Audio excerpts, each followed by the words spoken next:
Hi everyone. So today I'm going to present a brief wrap-up of my PhD thesis. So to begin, just a little bit of background on the pear industry in Australia.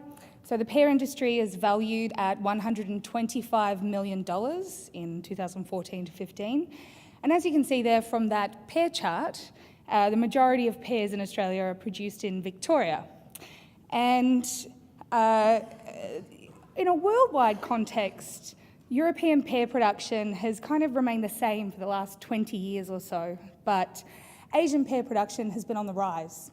This is partly due to an increasing Asian population, but also increased consumer demand for crisp, juicy, nashi pears. It seems more people are putting nashi pears in their rocket salads these days.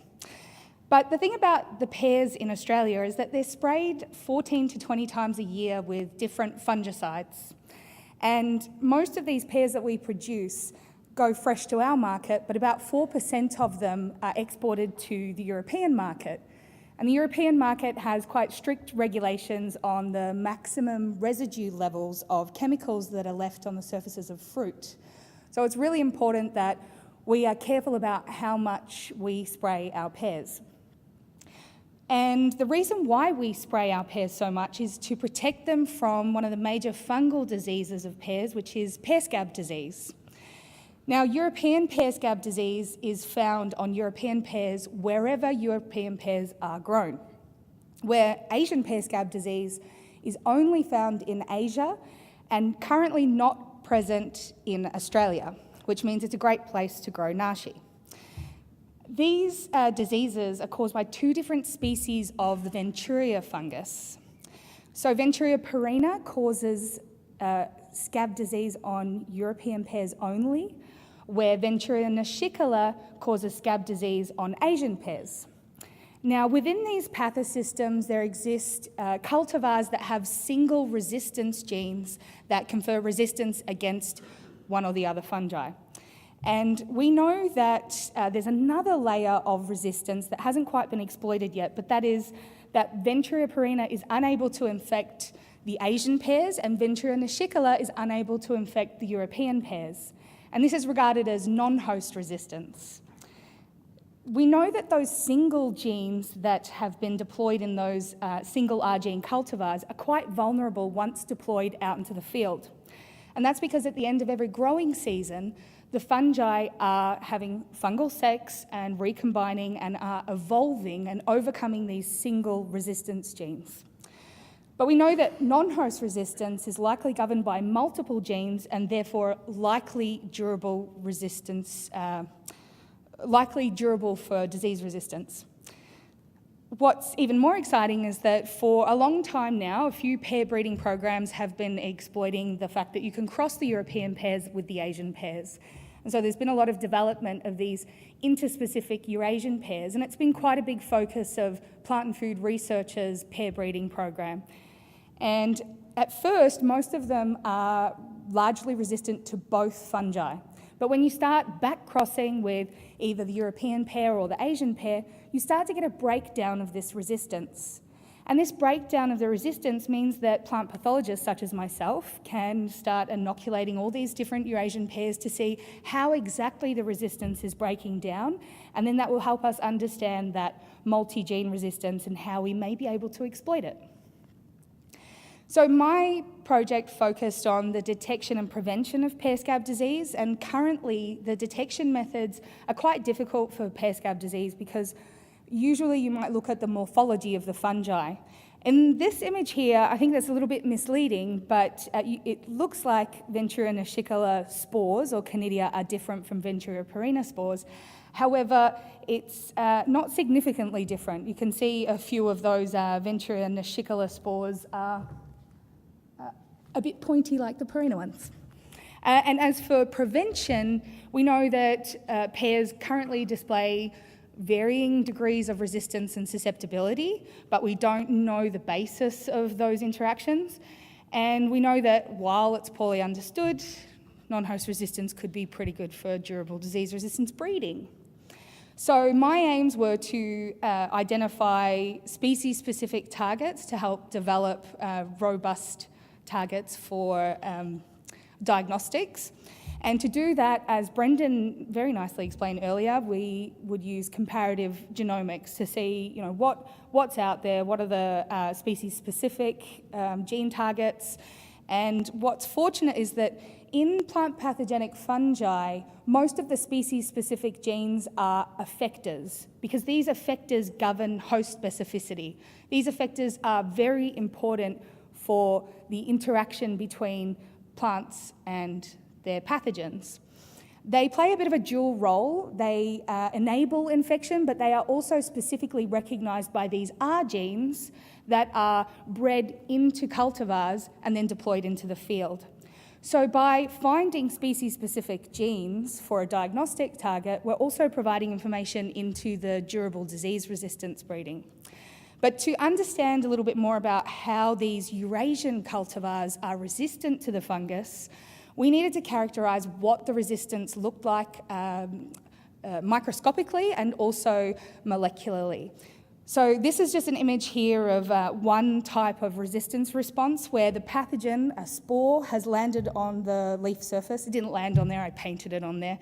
But it's tried to penetrate the leaf surface, and upon penetration, the plant has recognised the fungus and upregulated all these toxic compounds, the production of all these toxic compounds that shut down the growth of the fungus. Typically, that kind of interaction is described as a gene-for-gene interaction, where a resistance gene is specifically recognising an effector. So we were looking for those kinds of things. We used microscopic phenotyping. I looked at thousands of slides, 33 different cultivars, Asian pears, European pears, and a whole bunch of Eurasian pears. And then we also used RNA sequencing to look at the resistance responses and the susceptible interactions of those Eurasian pears with Ventria perina, the European pear scab fungus. To look at the comparative genomics, when I first started my PhD, we had a whole genome sequence of Ventria nascicola, and we had done the comparative genomics of the scab fungi quite early on and identified a list of species-specific genes. This was done in collaboration with South Korea because, let's remember, Ventria nascicola is not found outside Asia. So I can't grow it in the lab here and extract DNA from it without a really awesome permit. But anyhow, I was starting to do some wet lab validation on those candidates, those species-specific genes, and I just couldn't get anything to amplify. Now, I was using DNA from Japan thanks to a collaboration I had developed with Asian pear expert Hideo Ishii, which I was fortunate enough to meet after a student exchange scholarship that I won through the Australasian Plant Pathology Society with the Japan equivalent. And so as I was screening all these candidates, I was just not having any luck. So we asked for some original DNA from the isolate that was sequenced, and unfortunately our South Korean collaborators admitted they had lost the isolate. So that had implications for publishing further down the line, and we realised, okay, we're going to have to get a new whole genome sequence. So my father's voice in my head, always plan for your plans to change, get back on, and move on. After a couple of trips to Japan and a few imports of some fungal material on RNA later, we sequenced the Ventria nascicola genome at La Trobe University, and Plant and Food Research in New Zealand assembled and annotated the genome. Anyone that knows much about predicting genes in a genome knows it's really handy if you have transcript data, but we didn't have any for Ventria nascicola. But because we did that RNA sequencing using Ventria perina, we were able to use those reads to help us predict genes in Ventria nascicola. And because we're interested in effectors, we knew that we were looking for small secreted proteins, so we used signal P to predict which of those genes in those genomes were predicted to be secreted. Of those predicted to be secreted genes, we used a prediction software program called Effector P, which looks at all these different characteristics of effectors that have been validated throughout the literature, and we came up with 273 in nascicola and 496 in perina. Now you'll notice there's a bit of a difference in numbers there, and that's because our Ventria nascicola genome is just a first draft. We haven't been able to build too much on that with transcript data just yet, but it's just the beginning. And so this is a good start, but we wanted to know of those 273 effectors in Nashikala and the 496 in Purina, how many of them were unique to Nashikala and how many of them were unique to Purina, and then how many were core to the both of them. So we did a clustering analysis. Whoopsie, there we go. We did a clustering analysis and identified that there were 76 predicted effectors that were unique to Ventura and Nashikala. 411 of them were shared between the two scab fungi, and 197 of those are from Nashikala and 214 are from Purina. Now, the 76 effector candidates, that's a pretty promising number to start looking at, so that's pretty exciting. However, we also might need to look at those core ones because, as Brendan mentioned earlier, you might have genes that are conserved, which make good diagnostic targets, or you might have genes that are diversifying. And in the case of host-specific or species-specific effectors, they're likely to be diversifying at a more rapid rate than those shared effectors. So that's something we have to take into account when we're thinking about diagnostic targets. As for the phenotyping, I looked at so many different cultivars, and I think at the end of the day I can say all of the Asian cultivars had pretty much the same response to Ventura purina, the European pear scab fungus. They were immune. And so this is what they looked like. We've got a spore which is about 3 days post-inoculation. It's germinated, it's tried to penetrate the leaf, but it's been arrested at that point. Then on the other end of the scale, for an interaction between Ventura purina and the susceptible European pears, we've got this scabby lesion that's full of conidia and conidiophores, and it's all black, and that's how you get those black scabby lesions that you see on the fruit and the leaves. Now, one thing that clouded the previous QTL analyses that I was basing my work on was the fact that we had these kind of responses. So when they're looking at the leaves macroscopically to phenotype them, and then they do a quick microscopic analysis for the QTL work that the plant breeders were doing, they were calling this resistant. And you can see there are some spores there, and the blue lines that you can see all throughout there, that's actually the fungus growing in the subcuticular space. And the implications for that are that when these leaves fall on the orchard floor, they are able to have fungal sex with a different isolate of the fungus that has the different mating type genes, and then they can sexually recombine, and in the next season, probably infect those resistant cultivars.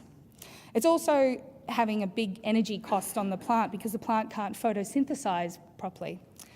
Anyhow, end users, the plant breeders are already using this information, and commercial pear growers are already interested in what we're doing, and plant pathologists, the collaborator I have in Japan is really excited about the whole genome sequence because his main interest is fungicide resistance. So that's something I've been delving into a little bit lately.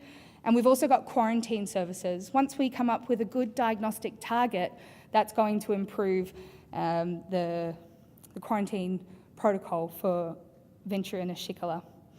And a little perspective on what's next. We need to know a little bit more about these genes. We need to know if these effectors are actually expressed during infection. Are they conserved or diversifying? Not only does this have implications for the diagnostic side of things, but also effector-assisted breeding, because we can use these effectors as a sort of bait to go fishing for these R genes. And then we can exploit the fact that we've found all these R genes and breed them into new lines. And they're already using my transcript data for further development of genic markers for scab resistance breeding. And thank you very much for listening.